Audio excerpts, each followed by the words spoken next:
Greetings, my name is Dr. Alduan Tartt, Christian psychologist, and once again, such an honor and a pleasure to be before you today to serve you when it comes to your marriages.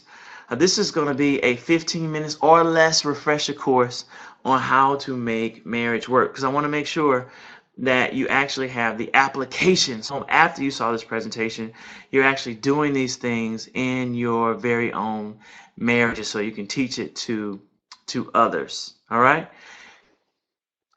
All right, so first thing is when it comes to dating, marriage, divorce in the church, when you first started dating, got married, did anyone give us a detailed instructions manual for how to make marriage work? If you're like me, the answer is absolutely not. It's something that we had to figure out on our own, and we had to figure it out all by ourselves. And some things we're able to figure out, and I give you credit, and some things we have to figure out the hard way. And this refresher course is going to make it a lot easier when it comes to figuring out how to make marriage work. Now, when we look at why failing couples, what failing couples do is that they disconnect and they cannot manage conflict well. So I think it's good to learn what does not work so that we can do the complete opposite. Remember, relationships are about connection. And when we're connected, we can handle all types of disagreements a lot better. So if you're a failing couple right now and you're failing, you're not connecting, and you're not managing conflict well, you can actually smile because you realize it's not the two individuals. It's not you and your husband or you and your wife.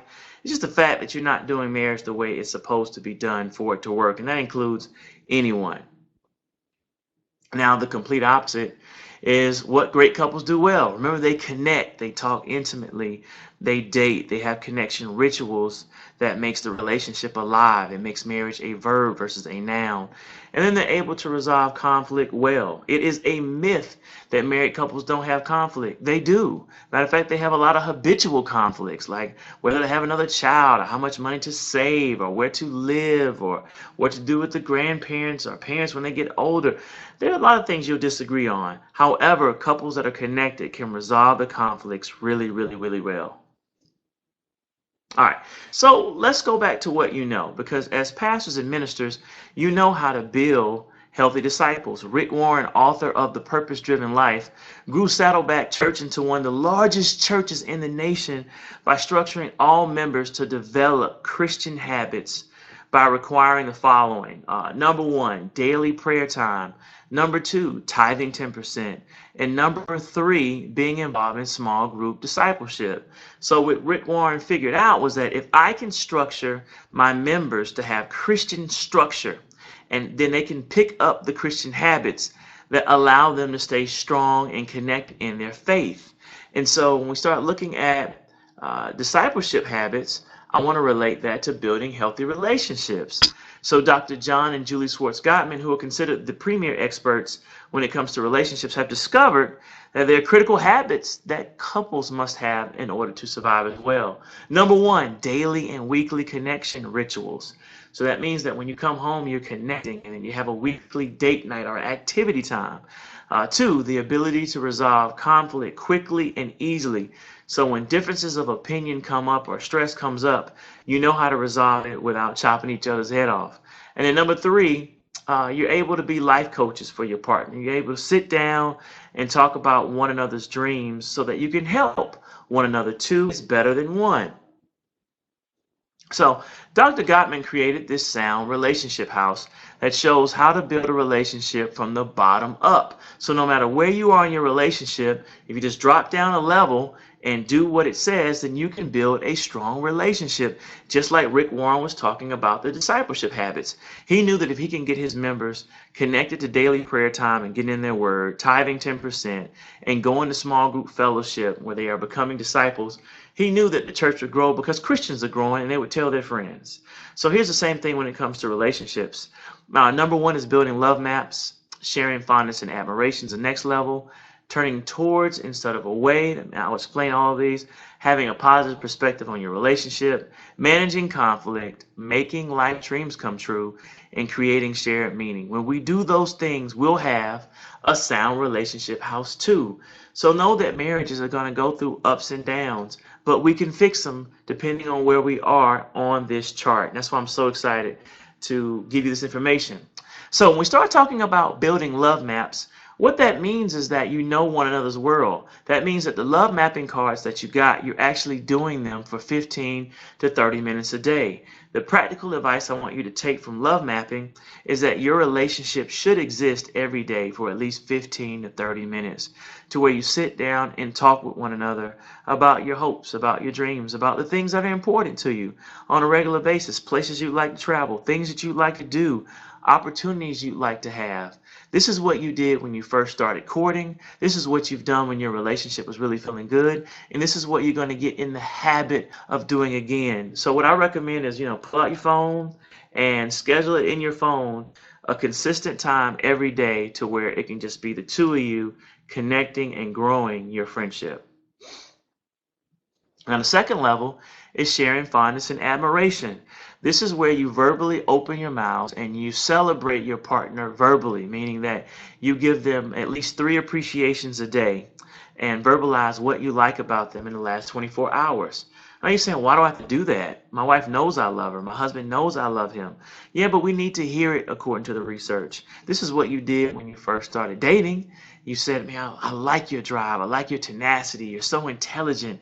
I like your walk with God. But when we get into relationships, we lose that habit of verbally expressing appreciation for the person that we love. So one tip is that when you are praying, or a ritual that you already have, verbalize to your partner something that you appreciate about them that happened within the last 24 hours.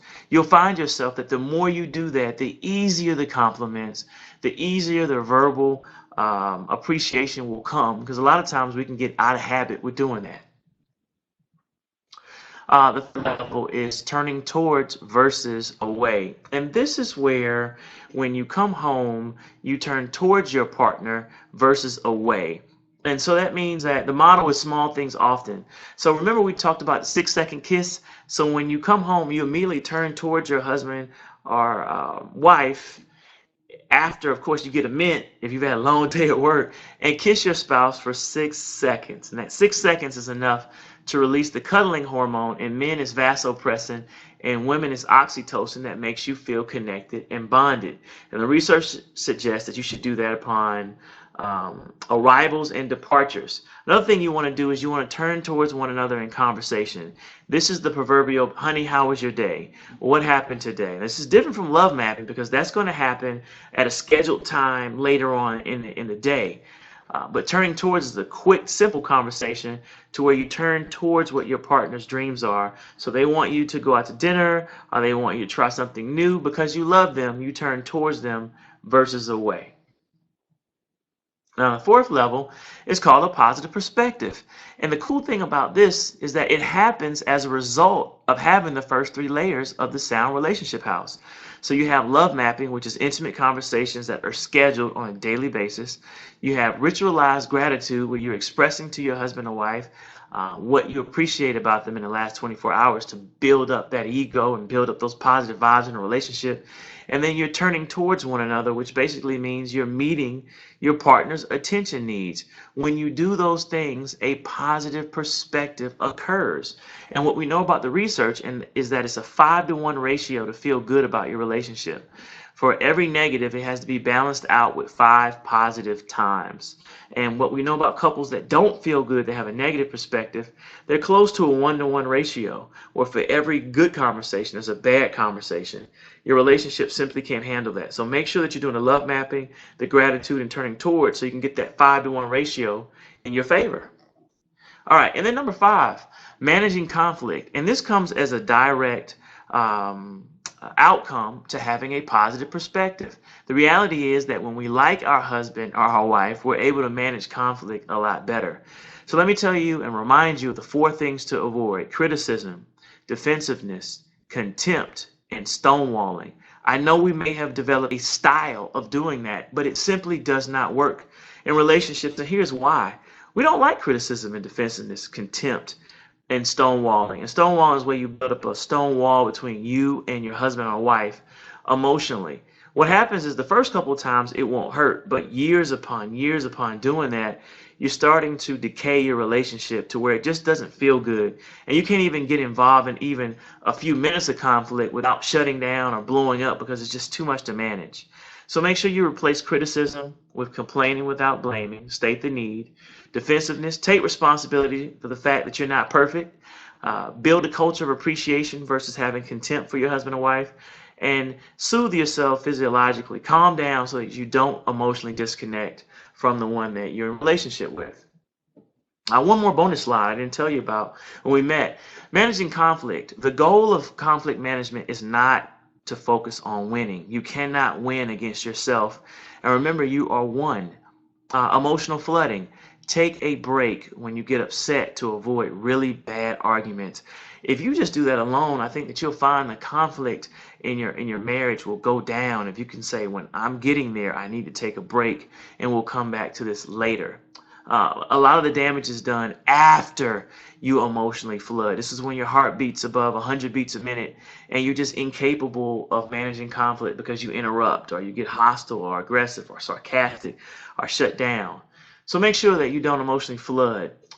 And then focus on hearing your partner's point of view and validating their differences. You are not created to be twins and to agree on everything. The goal is simply to hear their point of view and validate that's how they feel from their perspective. If you go into the argument saying, all right, let me just hear what he or she has to say and just validate the fact that they have a right to feel that way, even if I disagree, you're going to be fine. And make sure that when you're discussing conflict that you focus on what you need, not just the complaining session. So baby, I really need you to support me in this school thing by allowing me to study in peace and maybe closing the door when you're watching TV. That's all you have to say is what you need so the person can make adjustments. Now, number 6, this is when you start getting into the good part of a relationship, making life dreams come true.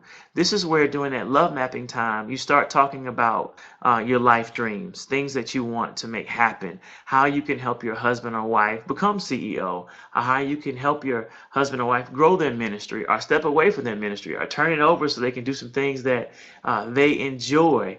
That is the goal of marriage. 2 are better than 1. You can have a true helpmate. And so what we know from the research is that modern day marriage is more about making life dreams come true and being each other's life coaches than in what it used to be, which is fulfilling traditional gender roles. So make sure that you are your own husband or wife's life coach. Lastly, this is where you're at the top level of the sound relationship house. This is where your marriage feels really, really, really good, and where I pray everyone gets, that you're blessed to get and stay.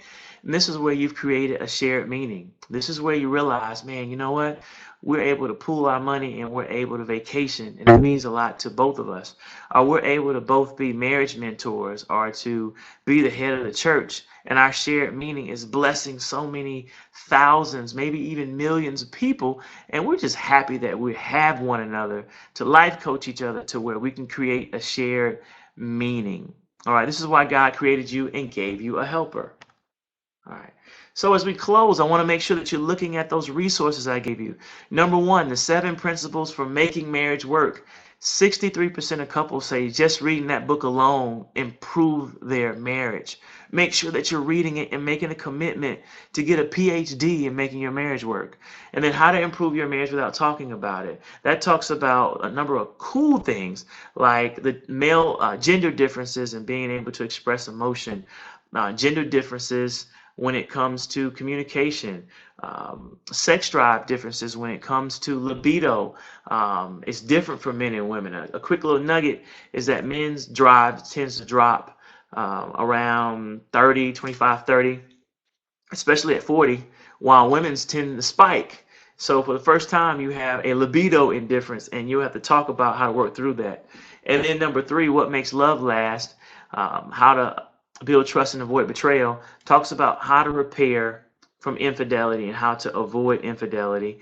And it also talks about intimacy and how to discuss intimacy with your partner.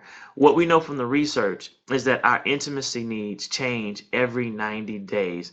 There are certain things that we need from our partners physically, emotionally, and intimately, and we have to talk about those things so that we don't get bored in our relationships. Variety is the spice of life. So it gives you a questionnaire. It gives you the actual language for how to discuss that with your partner. Okay, that's worth the price of admission right there.